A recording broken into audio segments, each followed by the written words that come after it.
Ghana's former President John Dramani Mahama has won a historic comeback in the country's 2024 presidential election.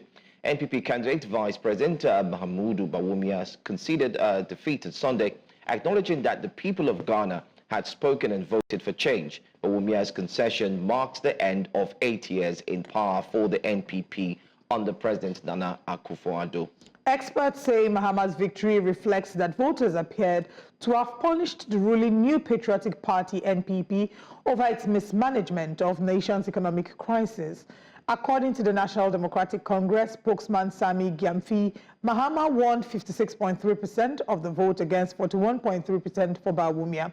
The official results are expected to be announced by tomorrow, Tuesday. We're now joined by journalist and head of news at Asase Radio, Wilberforce Asari. Good morning. Thank you for joining us, Mr. Asari.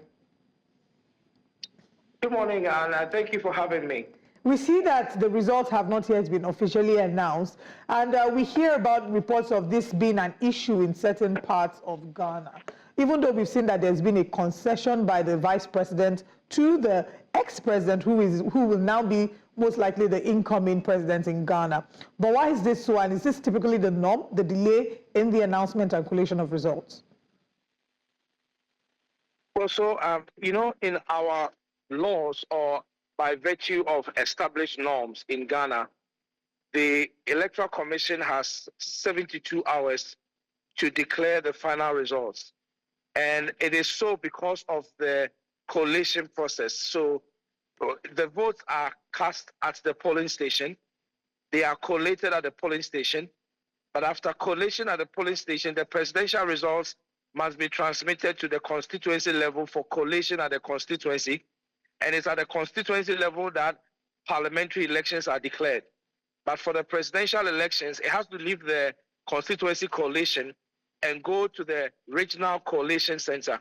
And then when it is collated at the regional level, then it is transmitted to the returning officer, in this case, the chairperson of the Electoral Commission, for purposes of declaration. What has happened is that when the results were declared at the polling station and transmitted to the constituency level, one political party, in fact, the party that has won the elections, told its members to go and guard the process at the collation centers. And that actually prevented electoral officials from doing their work at the constituency level.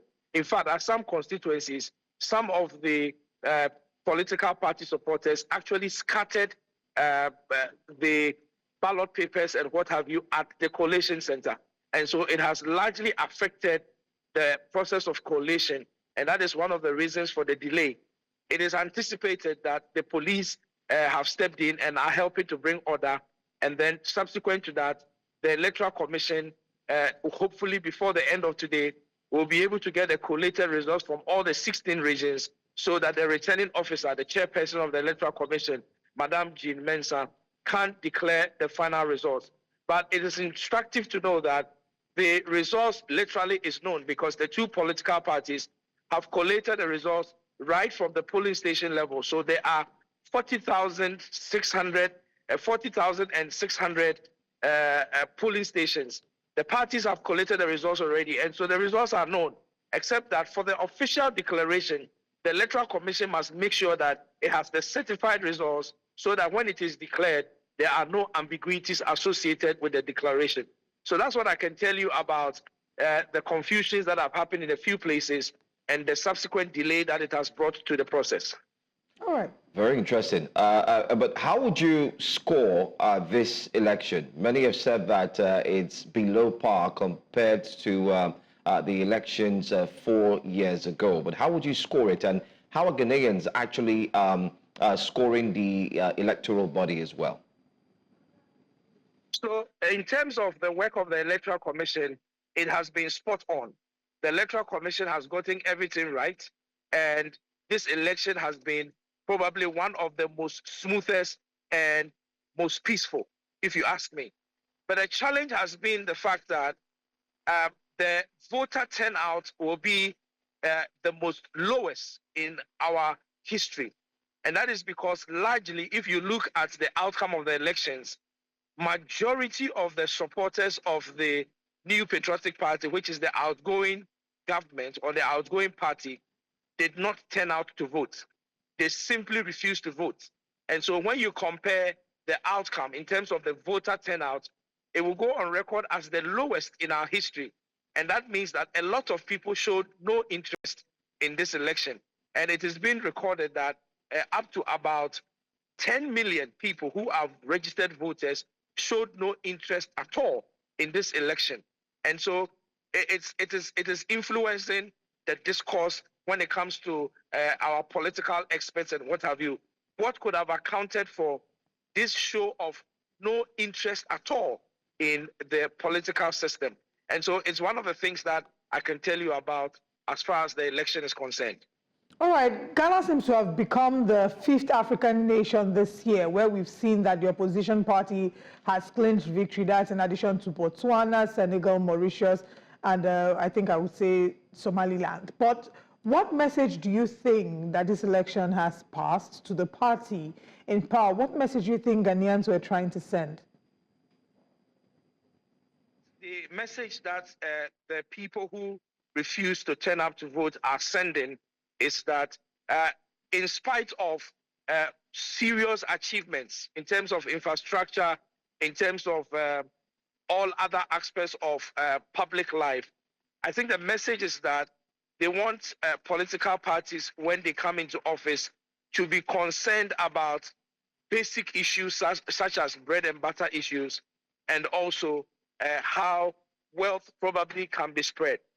When I take a look at the decision of some party people not to turn out to vote, it essentially tells me that even though the outgoing government has done a lot of things, a lot of social intervention, a lot of infrastructure development, and what have you, the people seem to be saying that we do not really bother about all these social interventions and what have you. We care more about our basic needs, such as bread and butter issues, ability to get 3 square meals, and all those kind of things. Some people say that it reduces the discourse a little bit, but clearly, if this government has had any challenges or any failings, it will be the challenges that came up as a result of COVID-19 and the Russian-Ukraine war, the impact it had on the Ghanaian economy, and for that matter, the world economy, and the ramifications it has had on the ordinary people in Ghana. And so the new government that is coming has a Herculean task, and that is because the previous challenges that has bedeviled this government have not gone away. They are not going to go away just because a party has been elected. They are probably even going to exacerbate, because we do not know the circumstances of the world in the coming year. So it's a Herculean task for Mr. Mahama and his government, because they are inheriting a difficult situation, and in no time, the impact will be felt whether or not just the change is sufficient to take away the challenges, or the challenges are not going to go away. And so the new government is going to have a rather difficult or a tall order trying to overcome these challenges within the short period that it has to be in office. Well, it's a tall order for John Mahama, the former president who would now be the next president in Ghana. Thank you so much, Wilfus Asare, for joining us and speaking with us. And once again, congratulations to you and all Ghanaians.